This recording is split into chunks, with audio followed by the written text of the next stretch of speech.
Chapter 19. Captivity Day 23. Ogeron. He spun his fighter to the right and fired. It registered a hit on a member of the enemy squadron. He glanced down at the console to see how much time he had left. The simulator trembled, sirens blared, and the screen went black. "You're out," the training officer yelled. Ogeron opened the door to the simulator's cockpit, took off his helmet, and snarled in frustration. He'd failed his certification test. "I know I blew it," he grumbled. "You were closer last time," the commander said. "Fighters don't handle like shuttles. You're a fine gunner. Stick with what you're good at." "It was just a bad day for this, I couldn't reschedule. I tried." "Having a fight with your closet romance?" the commander chuckled. "That was a one-time thing," Ogeron said. "I can't talk. I have a date on the surface. If I don't get to the shuttles quick." "Just go," the commander smirked, "and think about what I said." "Yes, sir," he said and nearly forgot to salute before rushing out of the testing area. He stopped by the assignment terminal to check for updates. It had gone through major revisions. Hopefully, Adarxi wouldn't be too upset. He printed out a hard copy of the work order and billing code and reviewed it while heading to the shuttle port. "What happened last night?" he muttered as he looked through the itemized training request. He was required to wait after dropping her off for training, but this wasn't a half-hour primer, or even a one-hour lesson. The request was an expansive crash course that would take at least 4 hours. Adarxi was bound to be furious. He certainly would be. Hopefully, she wouldn't recognize how offensive a request like this really was. Unless something happened last night, how would anyone here be able to judge her competence? Unless she'd expressed interest in becoming a full-time sex worker, there was just no justification for this. During the shuttle trip, the last traces of excitement to see her turned to dread. She was a strong telepath. If he showed a hint of how much the request had upset him, she'd know what it represented. Instead of their usual run, if they ran all the way to Tudafuda, maybe they'd both be too distracted. No, she seemed like the sort who meditates while running. Still, it was worth a try. "When I feel ready to." He corrected himself. He felt a faint tingling at the back of his head. He was thinking too loudly. Someone heard that. He swiftly cleared his mind and forced himself to stop thinking about it. After landing, Ogeron headed straight to the building where Adarxi was being confined. He rushed to the door and arrived with only 2 minutes to spare. The door opened as he approached. There weren't any guards, and they were not automatic doors. She must already be too upset to care if anyone noticed. He could see her pacing angrily just inside the field from the open doorway. "Lower field," Ogeron read loudly as he stepped inside. The air around her seemed distorted, even from this distance. "Adarxi, let's just jog to your appointment," he yelled into the building. She lowered her head, and clenched and unclenched her fists twice, before passing beyond the inactive barriers. "I'm really not in the mood," she said as she approached. "How about we have that run, then see how you're feeling?" Ogeron said with forced enthusiasm. Adarxi walked right past him and sat on one of the steps in front of the building. "What happened?" Ogeron asked as he did his best to position his tail so he could sit next to her. "The person in charge of the system Lightwave is a guy called Jax. I know him from a while back. I was a different person back then. Long story. The me I was then liked him. I want to be able to talk to people out there. You know, like my twin boys. I thought I'd use him, let him use me, and in exchange, he'll provide me with a way to contact my kids so they don't think their mother abandoned them. A mutual usury arrangement. He stopped by while you weren't here to take me up on the offer. After we were done, he told me I'd have to work a lot harder to earn that kind of tech." "He did what?" He even told me he'd get me a list of things I need to work on. I wanted to kill him, but I need that technology. I thought I'd manipulate him, and now he has all the control and he knows it. It's not on the list, Ogeron said, but when we get there, explain the situation to Trudy and ask her to teach you how to top from the bottom. Will that help? Adyarchse asked. It will give you back the control. Ogeron smiled. Okay, let's go, Adyarchse said with fierce determination. Do you want to hold my tail? He asked as he stood and waved his tail toward her. I've been pacing for hours, Kali said with a hint of embarrassment. I think I've done enough endurance training for a day. Can we drive there? If that's what you want, Ogeron chuckled softly. He was a little disappointed. After the day he'd had, a tail squeeze sounded nice. I'll give you a good tail rub when we get back to make up for it, Adyarchse said playfully. Damn telepaths, he chuckled, I didn't even feel that. I was stretching more than my body earlier, she blushed. Hang on, I forgot get my mask. I'll meet you at the car. He considered telling her which one it was, but had the feeling she already knew. He walked to the car while she was off to get her mask. One of the qualifications for a woman to join the order was a psionic rating of major or higher. He dealt with plenty of telepaths, and had been trained to defend against them, but Adyarchse's talent was clearly something else. She didn't take long. She ran out of the building at a shocking speed, and spun around just before reaching the car to reduce her momentum. She swung the door open, sat down, and pulled her tails inside, closed the door. You mind if I keep stretching, or would it make you more comfortable? She asked. Ogeron didn't understand the question. Sorry, Adyarchse said with a blush.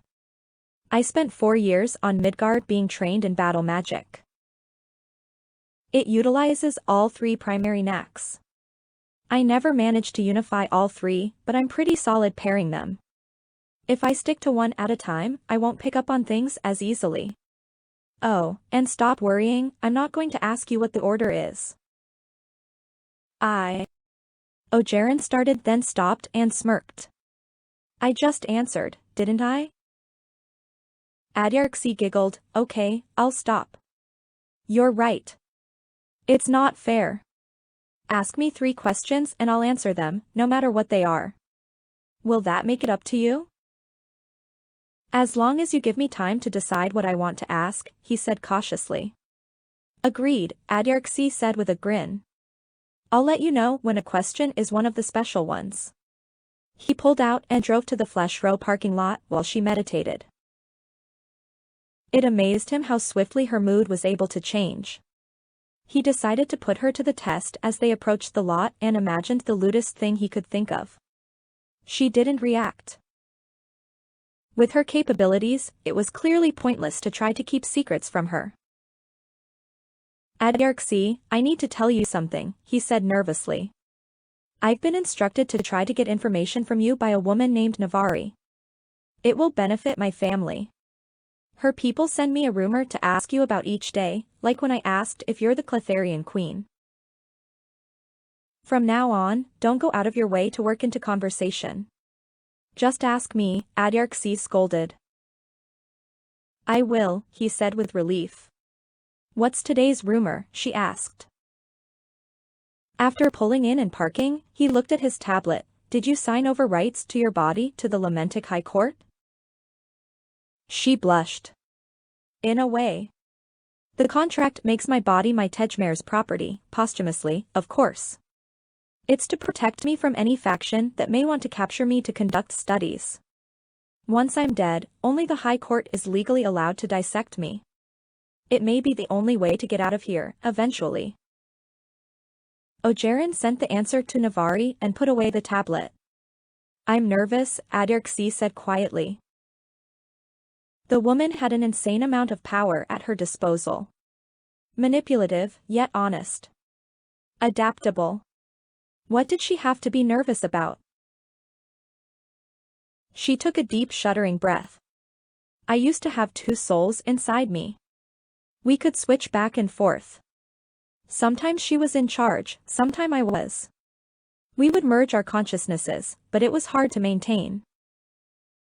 When I was with my Tejmare, she was dormant, and whenever she was with someone, I was dormant, well except Syntholo. I merged in at the very end, because I wanted to feel him too, but my other self did all the work. My tail took care of Lilac, but it wasn't under my direct control, so it did all the work. I used to give my other self such a hard time about not taking initiative. What's wrong with me? Ojeran studied her expression. There had to be more to the story. That guy really got to you. What actually happened this morning? I don't want to talk about it. I hate to do this, but special question number 1. What happened this morning that did this much damage to your confidence? She glared at him. Your rule. You said any question. He felt horrible putting her through this, but something had happened, possibly even a consent violation. If that was the case, Ojeran was going to make sure charges were pressed, even if he had to storm the temple complex to make sure it was done. He showed up an hour or 2 after you left. He used his cyberpathy to disable the recording devices and lower the force field. I told him what I wanted from him in trade. I gave consent. It's not that, she said, then took a deep breath before continuing. I just wasn't good enough. I'm glad you and I didn't, because I'm apparently really bad at it. At least when my sister Soul was in charge, they were able to finish. But he was still hard when he gave up and left. It took me a while to get all that lube out of my fur. Ojeran had a pretty good idea what was going on. How long did this go on? Almost 14 hours, she exclaimed. Kaylani blew. It had to be. There was no other way. I hope you at least managed to get off, Ojeran sighed. Well, yeah, but... How many times did he? Ojeran interrupted. I wasn't counting, Adarxi said irritably. Everything was soaked. I managed to clean and dry the mattress using my elemental mastery. I cleaned it from the underside. I actually impressed myself with that. I'm guessing he drank loads of water. Well, yeah, it's important to stay hydrated. Not if you're on blue, Ojeran hissed. Let's go to see Trudy. She's a professional. I'm sure she can explain better than I could. By the time they were done walking to Tudafuta, Ojeran was livid. There was just no way that guy hadn't dosed himself with Kaylani Blue either while was there or just before he showed up. Trudy greeted them both at the door and led them into the tea room. I need to talk to you about the person who wrote up the order. I need your expert opinion, he said through bared teeth. Let me look over those papers while you talk, Trudy said. When I got the request, I was really confused. I know she rejected my job offer. I was convinced it wasn't legitimate. The first training request was put in, then the guy who posted it paid her an evening visit, and amended sometime after they left. Oh, honey, Trudy said to Adarxi. You need to drop him like a rock. Preferably from the top of the highest cliff you can find. That's not the worst of it, and this is where I want your opinion, Ojeran seethed. He lasted 14 hours. He was on blue, Trudy interrupted. I don't even need to hear the rest. It only lasts about 3 hours unless you're downing water consistently. He was, Adarxi said while looking back and forth. I hope he was decent enough to keep you from getting dry and raw. Adarxi blushed. He did, but... What's blue? Avruta is a condition that's common among older Lunarian men, Trudy began. How much do you know about their mating parts and practices?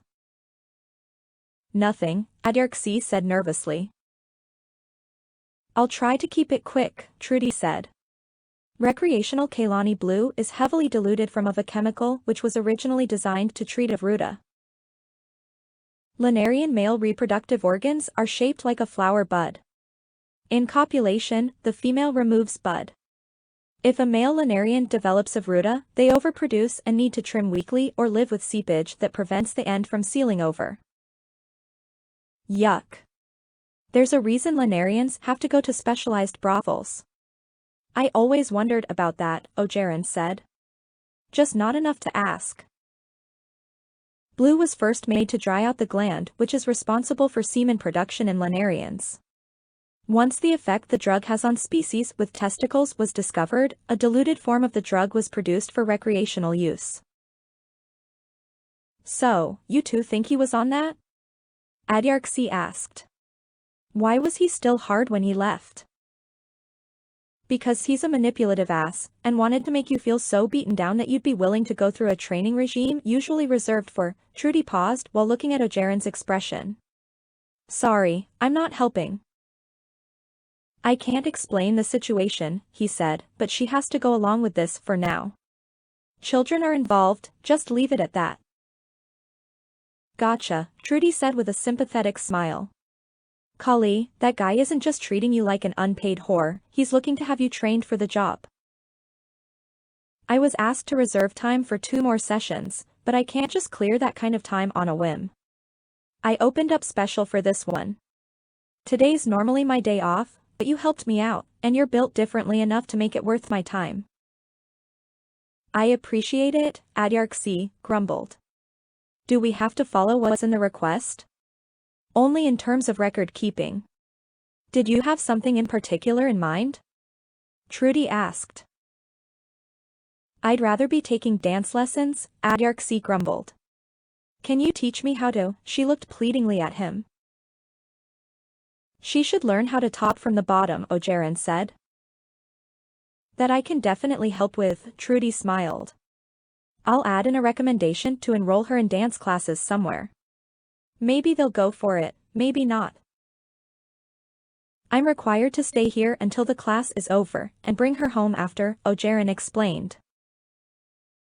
If you're hoping to watch, I charge extra for that, and she'd have to consent, of course.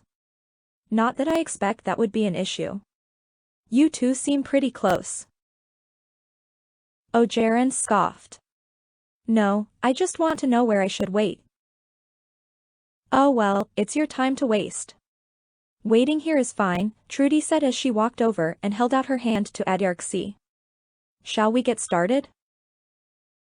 I'm not sure, Adyarchse said as her black tail reached up and wrapped it around Trudy's hand. Your mouth says no, but your tail says yes, Trudy giggled. No surprise there, he snickered. We'll start out with a discussion on topping from the bottom, and move on from there once you're feeling more comfortable, Trudy assured her. He watched the duo leave the room, and listened to them walking upstairs. Ogeron had balked at the thought of sitting in, but for a split second he had considered it. Adyarchse was feeling insecure. It was probably subconscious empathic projection. Trudy's accusation about them seeming close was far too presumptive. Maybe he'd come across as overprotective, but that was his nature, and the way that guy had treated Adyarchse was terrible. After all that time of her showing interest in him, Ogeron was really upset when she said she was glad they hadn't. He sighed as he took out his tablet and brought up Azuri on his contact list. The only recent message was a word of comfort over the test he failed. She's with the order. Of course, she'd know this quickly. He sent her a message thanking her, and went on to ask how work was going, how the kids were, and wishing her a safe trip to the ceremony. A few minutes later his tablet beeped. Azuri, what's wrong? Ogeron, why do you think something is wrong? Azuri, inconsequential small talk. Ogeron, it has to do with Adyarchse and some sleaze bag. Azuri, jealous? Ogeron, not at all. Guy took Blue, made her feel inadequate, then signed her up for intensive sex training. Azuri, you're cute when you're white knighting. Ogeron, I'm not. Azuri, how long have you been out now? Ogeron, 8 months. Why? Azuri, you're over a month late. No pretty Shaga girls this time? Oh Jaren, nobody interesting. Azuri, that settles it. You are jealous. Oh Jaren, what? No. Azuri, I've never known you to worry so much about someone who's not interesting. Oh Jaren, what? Who? Azuri, if I ever meet her, maybe I'll ask for a tail rub. Oh Jaren, you really should. She gives great tail rubs. Azuri, so you've said. You shouldn't feel guilty. Oh Jaren, I don't, and I'm not jealous. Azuri, if Shaga had tails, you would have gotten over this years ago. You're just not used to that kind of intimacy with anyone other than me. It's okay. I've had to engage in a little tail play during undercover assignments. Oh Jaren, I may have felt a little guilty, but I'm not jealous. They offered to let me sit in on her class. I said no. Azuri, really? Why not? Oh Jaren, the trainer is a Fuda. Azuri, you've always had an interest in anatomical variances, shouldn't that be a selling point? Let me guess, you don't want to see the trainer go where you haven't? He heard a sequence of 4 loud thumps as ceiling vents between the first and second floors were opened. Oh Jaren, I just heard something. I should go make sure there isn't a problem. Azuri, you know I'm just trying to help you sort this out. Oh Jaren, I know. He disconnected and put away his tablet. Becoming a fighter pilot had been one of his childhood dreams. At this point, it was mostly for the danger pay, which might be less appealing if his unit saw more action. He'd always wondered if Azuri was pulling strings to keep him in safer parts of the fleet. Maybe it was time to give up on that childish dream and try for a station closer to home. He was starting to feel like the universe was trying to tell him something. The faint sound of giggling flowed through the upstairs vent. They were holding a class, it really wasn't any of his business. As the giggling subsided, he could faintly hear muffled voices. The building was designed to ensure people in the tea room could listen in, if the people upstairs wanted them to. There were plenty of scenarios in which opening the vents made sense. It was entirely possible this was intended for Adyarxie's comfort, or even his own, but... I'm going to ask her, Adyarxie thought to him. Try to listen in. He grumbled to himself as he walked over and stood under one of the vents. No, not yet, he heard Adyarxie say. It's not like those things they sell at the shops. Why are they shaped like that? Oh Jaren smiled. He'd been bothered by the Pharisine male reproductive simulacrum design for years, and she was going out of her way to get him an answer. May I? Trudy's voice said. It's easier to show than tell. There are a few uses, but the most common is to rest one side so it rubs here, while the other end is in here or there. I don't have one of those, well, not there, at least, Adyarxie sounded like she was probably blushing. I understand the first one, but the second one? That's an exit. I mean there's stuff in there, right? Some people enjoy it, and those toys can go both ways. Trudy sounded both understanding and formal. As for the rest, there are ways to keep the stuff from being a problem. Diets, colon cleansing treatments, drugs. I have some in the next room if you're interested in finding out. Finding out what? Adyarxie sounded like she was on the verge of panic. Oh Jaren covered his mouth and laughed softly into his hand. He had no idea if sound traveled in the opposite direction as well. If it's something you'd like to try, Trudy said in a calming voice. Any other common uses? Adyarxie said abruptly. Invite a friend and take your pick of holes, Trudy laughed. I've heard a Pharisine is capable of having vaginal sex with 2 Terran girls at the same time. Don't ask me for any details. I've never had the opportunity to try. Are you comfortable enough to move on to the non-verbal training? One more question, Adyarxie asked. Do you have any idea why they're shaped so different from the real thing? I'm guessing they sell better that way. Canine species have knots which can cause problems for subterrans. More potential buyers mean better sales. Trudy sounded like she was going to be a good instructor. Okay, I think I'm ready. I can close the vents. Adyarchse said. By the way, if he did want to sit in, would that be billed to him or the guy that put in the order? It's all billed to the same account, Trudy said just before the vents slammed shut. Adyarchse probably closed them with telekinesis. He could still hear something, very faintly. One of them may not have closed completely. He headed into the small adjoining room to see what beverages were available to people while they wait. After getting himself some tea, he walked around the room to find out which of the four-corner vents had closed improperly and sat on the opposite side of the room. Ogeron had never taken a course like this or sat around while someone else was taking one. He didn't know what he expected, but this wasn't it. Even with that vent ajar, it was very quiet. They could be napping up there and he wouldn't know the difference.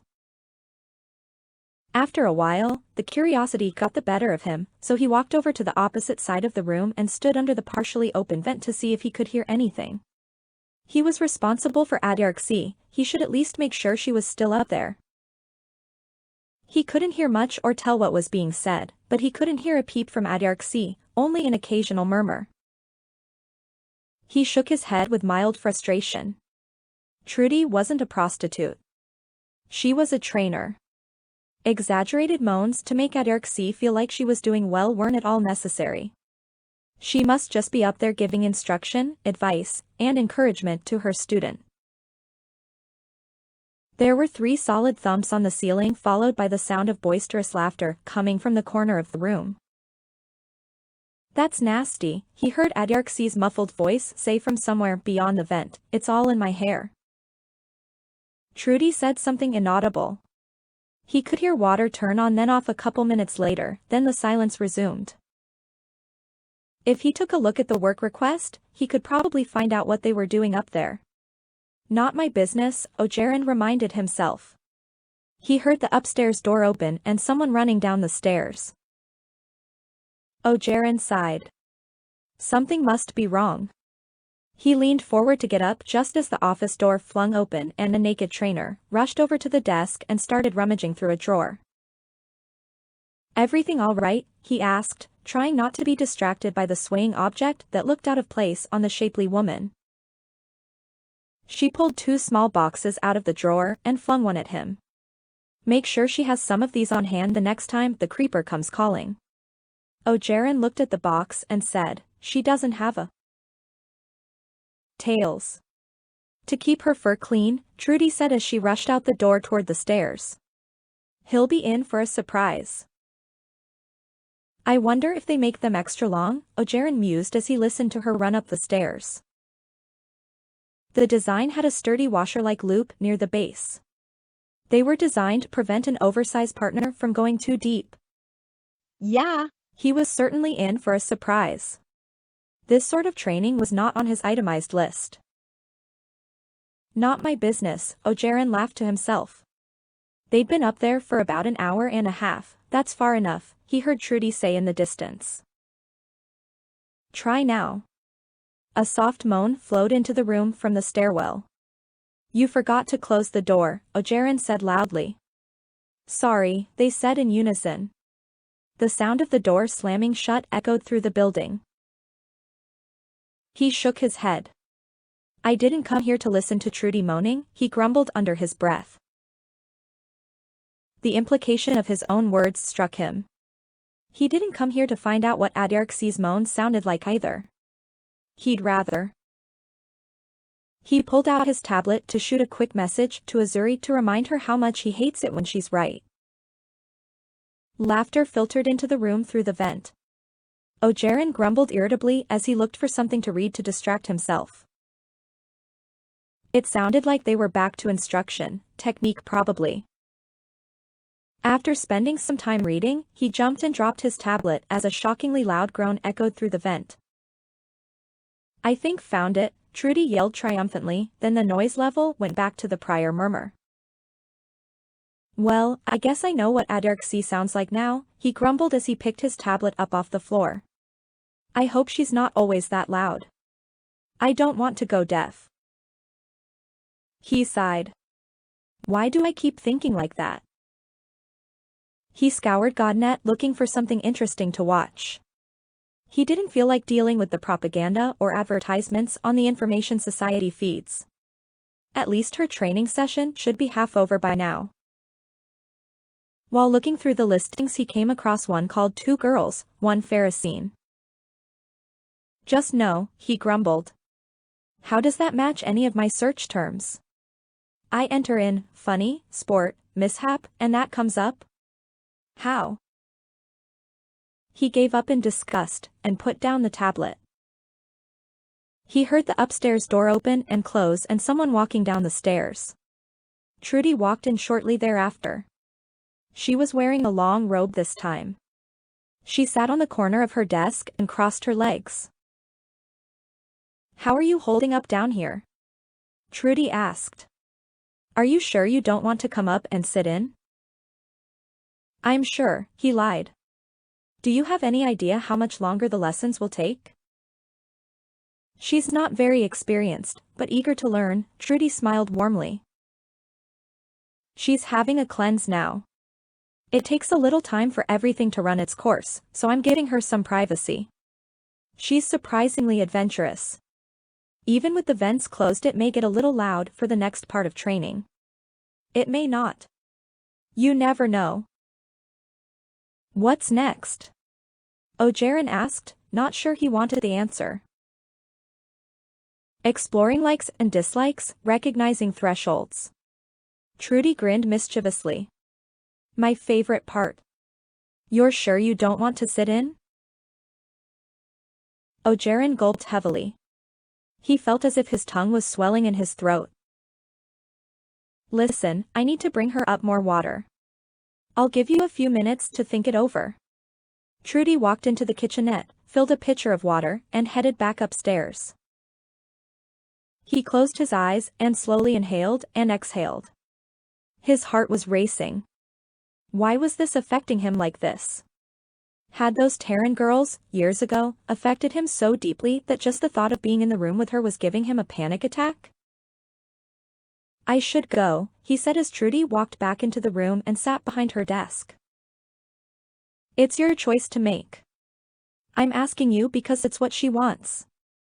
She was very guarded in what she would and wouldn't say, but you came up a few times while we were talking. She knows what she wants. Do you? I'm pretty sure I know what she wants, Ogeron said. Trudy shook her head. I was asking if you know what you want. There are two doors. Decide which one you want to take. Ogeron didn't have an answer. The front door can only be opened from the inside. Once you're outside, you're not getting back in. I'll have her contact you when we're done, Trudy said. The one at the top of the stairs isn't locked, and swings both ways, just like me. He listened to the sound of her entering something into her vendor's terminal. What does she want? Ogeron asked. Someone who will make her feel alive until she can be with the one she loves, Trudy said without pause. Did she actually say that? Ogeron questioned. Not in so many words, Trudy said in a dismissive tone. Then, how do you know that's what she wants? He nearly scoffed. Trudy paused to look him in the eye and asked, Don't we all want that? Ogeron suppressed a sigh. It should be about time, Trudy said softly as she pulled a pump bottle out of one of the lower drawers and walked to the main entry. I'm not being possessive, just protective, he rationalized. I wanted to help her find someone that could help her satisfy her physical needs. He looked over toward the exit. Trudy was standing in the half-open door talking to someone on the other side. From the looks of it, one of the neighboring shops was low on supplies and had stopped by to borrow a bottle of lube. When his tours of duty spent extended periods of time in Kaylani space, temptations would arise. Sometime around his 6th or 7th month out, it would begin to affect his mood and job performance. Azuri understood, but she'd never considered giving him a list of choices. The agreement was nobody he could sire children with, and send a photo. At no point was her approval required. The picture was just to prevent any awkward situation from arising if they ever crossed paths at some later date. There was only one occasion when he ever ran across someone who had provided him with release when he was on an extended tour. Azuri's psionic abilities helped her discern the situation easily. She actually thanked the other woman for providing me comfort while I was away, and that was when the photo amendment was added to their agreement. The situation with Adyarchie had become convoluted, and that was his doing. When he'd sent that first image of her to Azuri, she had expected it to coincide with his normal pattern. When he objected, she teased him mercilessly. Maybe she saw something he wasn't willing to. Instead of trusting his judgment, if Azuri were to ask Navari to present him with a selection of potential sexual partners, how would he feel? Wasn't that essentially what he had intended to do to Adyarchie? It was a fair analogy.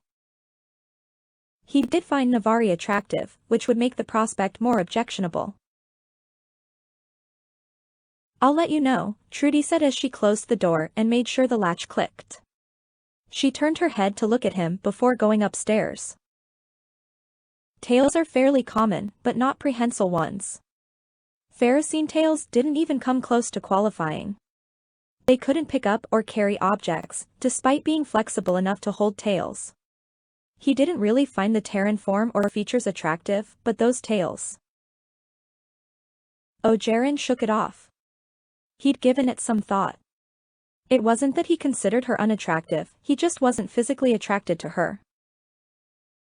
That smooth fox mask looked cute on her, but how would she react if he asked her to wear a mask that looked reptilian instead of canine? He got nervous, worrying she might be able to feel his thoughts. He cleared his mind and just listened. He could hear voices and other soft noises coming through the vent.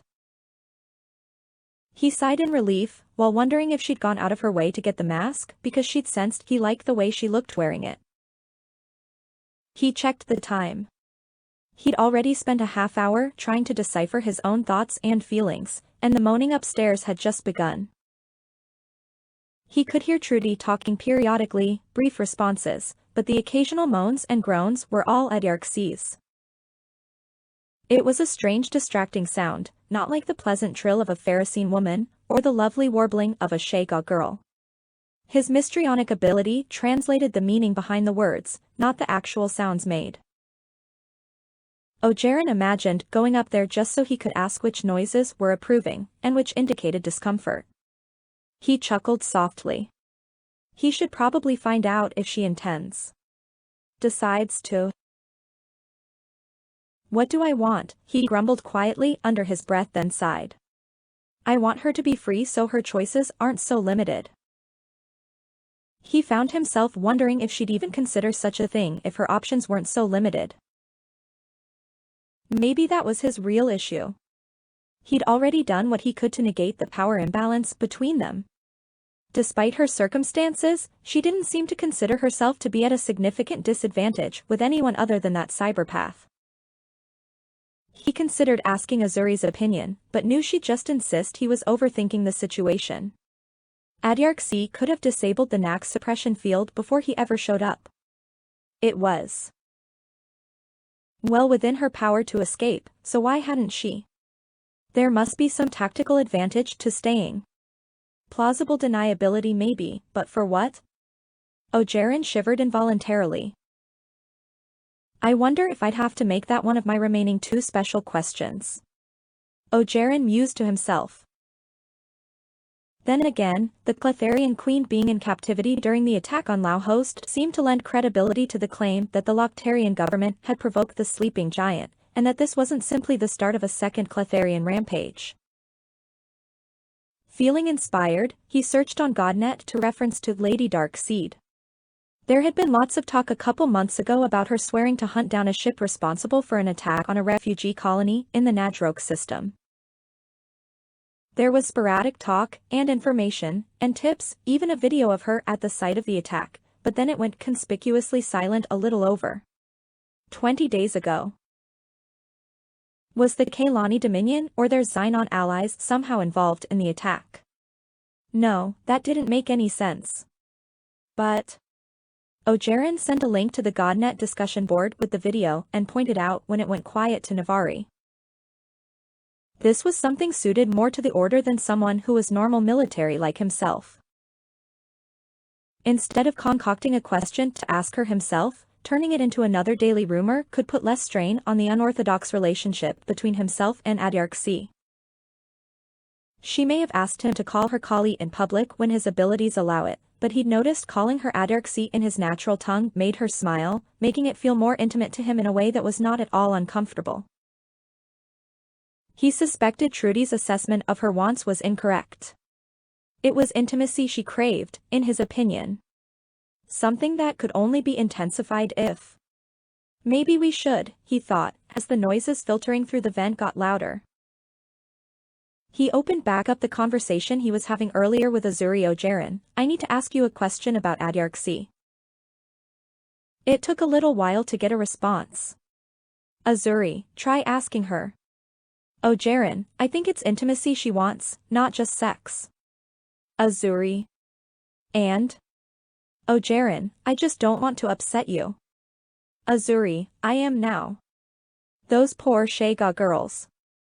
Ojeran, I just. Is it okay? Azuri, she's the Lamentic High Executioner's partner. I'd be more worried about upsetting her than me. Yes, it's okay, but we may have a talk about how you've treated all those Shega girls over the years.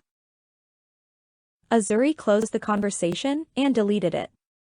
After putting his tablet away, Ojeran walked over and stood under to the partially open vent. No, he heard Trudy giggle, that's just you. Move one of your tails in there, you'll feel it, that's right where your tails meet. Unfortunately, there's no way I can schedule in your next session. You've been a good student. More adventurous than most. I still owe you a half-hour of training for helping me the other day. He heard someone talking softly in the distance. Trudy sounded close to the vent. Whatever you'd like. Give it some thought, Trudy said. There was more muffled speaking. We'll cover that once your tails calm back down. I have berry, peach. No cherries here, well not anymore. He heard Adyarchie giggling in the distance. The trainers have a monthly conference, I'd love to bring you as my +1. It will give you a chance to decide who you'd feel comfortable with taking over your training. You'll be more of a novelty than I am. Adyarchie said something. Whatever it was, she sounded enthusiastic. Are they still twitching? She asked. Good, let's get started. I'll make sure you're ready for that Tejmare of yours. Ojeran headed back to the corner furthest from the vent. He'd been considering going up there. But not now. 5 to 10 minutes later he heard Trudy yell, watch the tails. This isn't about them. The faint moans emanating from the vent were different now. It sounded like Trudy was making a point of giving Adyarchie some extra feedback and encouragement. He checked the clock. There was no set time for when the lesson would be over, but there was roughly an hour of reserved time remaining. I should probably check in, he grumbled as he checked in with the woman in charge of Adyarchie's care. There was some good news. They were reopening the Skyview. Hopefully, it would be done by the time they got back. Ojeran scowled. He didn't want to bring her back, but really didn't have a choice. He grinned as he entered in a message asking permission to take her to a club to unwind after being in lessons for hours. Lilac was replying personally, so there would be no need for secondary approval or the usual bureaucracy. Contingent approval, he grumbled. I was hoping to bring her to the playhouse, not masculinity. Do I look like the loner masks would fit me? I'd have to wear it as a hat. A follow-up message arrived, which angered him further. It quieted down upstairs. He heard them both laughing. Coming here seemed to have restored her confidence and given her some joy. Ogeron was glad to have played at least a small part in it, and wasn't about to let Lilac take that from her. He wrote a response to Lilac saying, "If you want to go on a date with her, ask her yourself. I'm taking her to the playhouse to unwind." He was worried he'd gone too far. She had the power to deny his request, take him off the access list, and make sure she was never allowed out of the confinement area again. That would force Adarxie to create her own path to freedom, which could have dire consequences. Liquefying the same amount of stone that sunk those personal carriers could be catastrophic. There were a number of key government buildings she could topple, if she was motivated to do so. They knew how dangerous she could be. Why would they go so far out of their way to make an enemy of her? She clearly didn't want to hurt anyone. His tablet signaled the receipt of another reply. Lilac was offering what she considered a compromise. Agreeing to let them go to the playhouse as long as he brought Kali directly to Nim at a time of Lilac's choosing. "What does she think this is, joint custody?" he scoffed. "What's going on?" Adarxie asked as she glided into the room. He hadn't heard her coming. She seemed different. The blue starburst pattern in her green eyes seemed brighter. The white stripe in her hair had been tied into a tight, slender, braid which hung behind her right ear. Her hips seemed to be rotating more freely. The path of her legs traced gentle arcs as she stood higher on the balls of her feet than usual. Even her tail seemed more relaxed. Her hair was wet and glossy. The sheer purple robe she was wearing hugged their damp skin. She was watching him with a half-smile, as she seemed to float past him into the kitchenette. For the first time since he first met her, she looked content instead of contained. Her time with Trudy must have restored more than her confidence. "I was starting to think you left," Adarxie said as she headed over to look through the small refrigerator while two of her tails reached up to open a cabinet and pulled down a glass. The tip of her third tail was curved upward behind her as if it was watching him.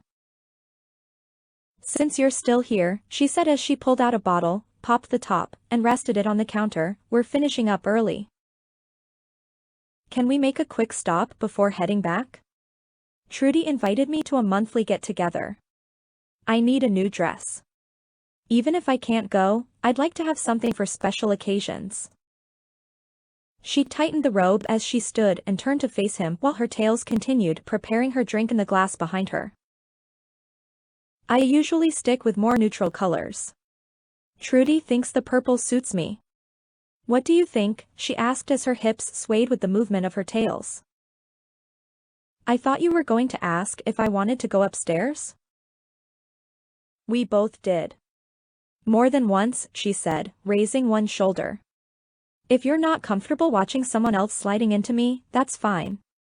I wanted to make you feel invited, not pressured." "I appreciate that," Adarxie said as he shifted uneasily. "I hope you're not having regrets." Adarxie grinned deviously as her black tail handed her the glass. "You missed the show. We just have to wrap up and get dressed." She paused as she passed by him toward the stairs. "You never answered. The purple. What do you think?" "A deeper shade would probably accent your hair and eyes better," Ogeron said appraisingly. "Thank you," she said happily as she sped up the stairs. "I'll try to make arrangements to take you to a dress shop," Ogeron called after her. "If you have to," she yelled down. "We are finishing early." Once she was gone, he cursed himself silently for not mentioning his conversation with Lilac. Lilac. Despite Lilac's best efforts, the predictions the prefect relied on still hadn't changed. Lady Darkseid would be the catalyst leading to the destruction of the Kaylani Dominion. It didn't coincide with Lilac's experience with the woman. She could have killed the rogue task force Roka had assembled, but hadn't. This didn't strike her as the behavior of a person who would be responsible for the destruction of a peaceful nation.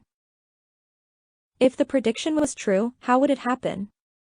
Lilac had to find a way to stop it. This was her fault, her responsibility. She had been asked for her assessment of Kali the day of her arrival. She'd told Praetorian Prefect Green that Lady Darkseid talked too freely and couldn't be trusted with secrets. It was that assertion that had resulted in the woman being put in confinement. This was her fault. What would happen now, after all this time, if she admitted she was wrong? She would be stripped of rank and position. She'd worked too hard to risk that. If Kali claimed to forgive her and her nation for being treated as she had, she could still send the same Cletharian fleet that was devastating the Midnight Fellowship into Kaylani's space. Lilac had no doubt her nation was strong enough to stop them, but at what cost? The only choice she saw was to provide the Cletharian queen more and more exposure to their culture in the hopes she would eventually come to love it as Lilac did. If she could only befriend the woman, maybe she could find a way to save herself, as well as her people from Kali's wrath. She thought they'd finally made a connection at the juice bar, but was met by hostility when she went to see her the following day. She approved the request to take Lady Darkseid to a dress shop.